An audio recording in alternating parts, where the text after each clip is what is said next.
Assalamualaikum warahmatullahi wabarakatuh. Perkenalkan, nama saya Riel Marafif, NIM 1723-1008. Nah, di sini saya akan mempresentasikan konservasi sumber daya alam mengenai konservasi penyu yang ada di Kota Pariaman dengan dosen pengampu Bapak Arif Mutakin. Mulai pertama kita masuk ke bab 1 mengenai latar belakang. Nah, seperti yang kita ketahui, Indonesia merupakan salah satu negara yang mempunyai keanekaragaman yang memiliki kekayaan alam yang sangat melimpah, baik floranya maupun faunanya. Tetapi banyaknya pihak-pihak atau oknum yang tidak bertanggung jawab dalam pengelolaan sumber daya alam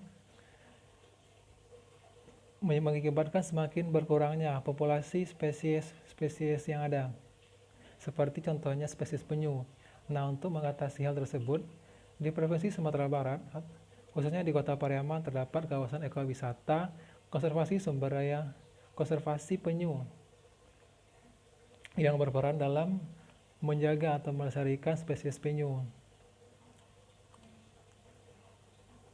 Nah, adapun tujuan dari saya melakukan observasi ini, nantinya tujuannya yang pertama yaitu mengidentifikasi spesies penyu yang terdapat di konservasi penyu yang ada di Kota Pariaman. Kemudian mengidentifikasi peranan masyarakat yang ada di sana. Kemudian prosedur teknis kegiatan konservasi penyu. Kemudian nantinya juga tujuannya juga ada permasalahan internal yang dialami oleh pihak pengelola di sana.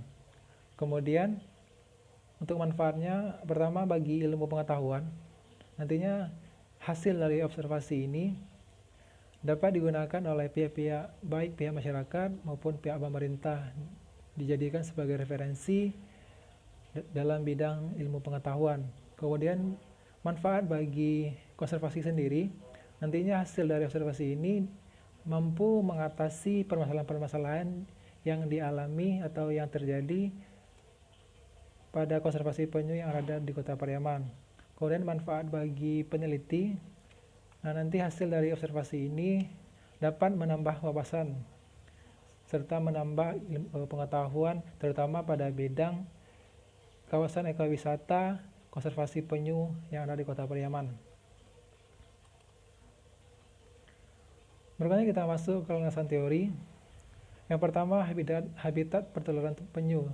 Nah, seperti yang kita ketahui, penyu meletakkan telur-telurnya di pinggir pantai.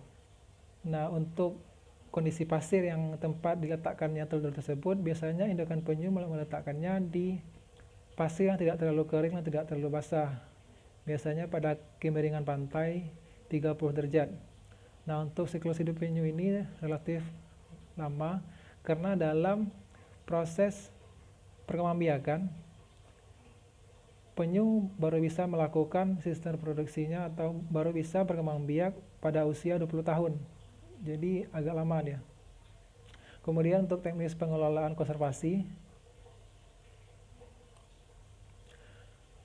Nah, jadi dalam teknis pengelolaan konservasi berbasis ekowisata di sini, jadi tidak hanya mengedepankan fokus pada wisata saja, tetapi juga harus mementingkan bagaimana seharusnya prosedur-prosedur teknis sebuah konservasi penyu. Kemudian ada pun metode yang saya gunakan dalam observasi ini yaitu pengamatan langsung, wawancara terbuka, dan studi literatur. Nah, kegiatan ini saya lakukan pada tanggal 28 Oktober 2020. Berikutnya kita masuk ke pembahasan. Hasil yang saya dapatkan setelah melakukan observasi di kawasan penyu Kota Pariaman, terdapat 3 jenis penyu yang ada di sana. Ada penyu lekang, kemudian penyu sisik, dan penyu hijau. Kemudian peran serta masyarakat di kawasan konservasi penyu di Kota Pariaman. Nah, didapatkan bahwasanya tanah yang digunakan oleh kawasan konservasi penyu merupakan tanah hibah dari masyarakat sekitar. Kemudian peran serta lainnya, jika seandainya masyarakat menemukan atau mendapatkan telur penyu di sekitar pesisir pantai maupun di pulau-pulau, mereka akan menyerahkan kepada petugas konservasi agar dapat dikembangbiakan lagi. Kemudian masyarakat juga berperan serta dalam menjaga kebersihan dan keamanan kawasan konservasi penyu. Nah, berikutnya prosedur teknis kegiatan konservasi penyu yang ada di Kota Pariaman. Pertama, untuk jenis kegiatan pemerolehan telur didapatkan dari warga sekitar. Kemudian untuk proses pengeraman dan penetasan. Nah, di sana terdapat fasilitas dengan media pasir. Untuk telurnya nantinya akan ditimbun pada kedalaman 60 sampai 100 cm. Kemudian untuk perawatan, nah nantinya suhu pada air yang ada pada kolam nantinya disetting pada suhu 25 derajat Celcius. Kemudian untuk pakannya atau makanannya berupa udang, potongan daging ikan, dan sayuran. Sedangkan untuk penangkaran, nantinya untuk 1 ekor penyu itu berada pada 1 kolam saja. Kemudian rentang usia penyu-penyu yang ada di sana interval 1 sampai 11 tahun. Kemudian untuk pelepasan, nantinya ketika pelepasan juga akan melibatkan atau mengajak masyarakat maupun lembaga-lembaga serta pengunjung agar dapat berpartisipasi dalam proses pelepasan penyu. Kemudian untuk pembahasannya, nah dari hasil observasi yang saya lakukan di sana, terdapat 23 ekor penyu yang berusia 1 sampai 11 tahun yang sedang ditangkarkan. Nah, sedangkan jenis penyu yang ada di sana ada 3 jenis tadi, ada penyu lekang, penyu hijau, serta penyu sisik. Nah, dapat disimpulkan setelah saya melakukan observasi di sana, kawasan konservasi telah memenuhi kriteria kelayakan, namun masih harus ditingkatkan terutama dalam perawatan penyu-penyunya dan pada bidang promosi. Kemudian untuk saran, lebih optimal lagi sarana edukasi yang menarik dan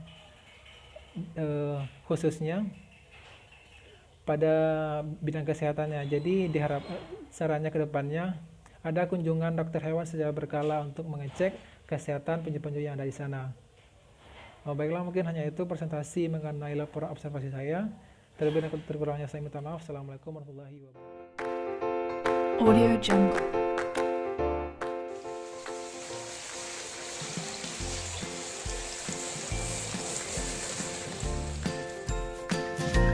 Audio Jungle.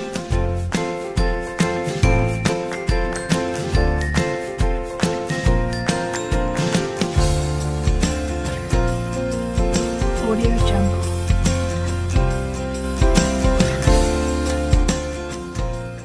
Kendala doang, apalagi perawatan risiko. Isunya apa bosan? Biasanya kalau kendala sih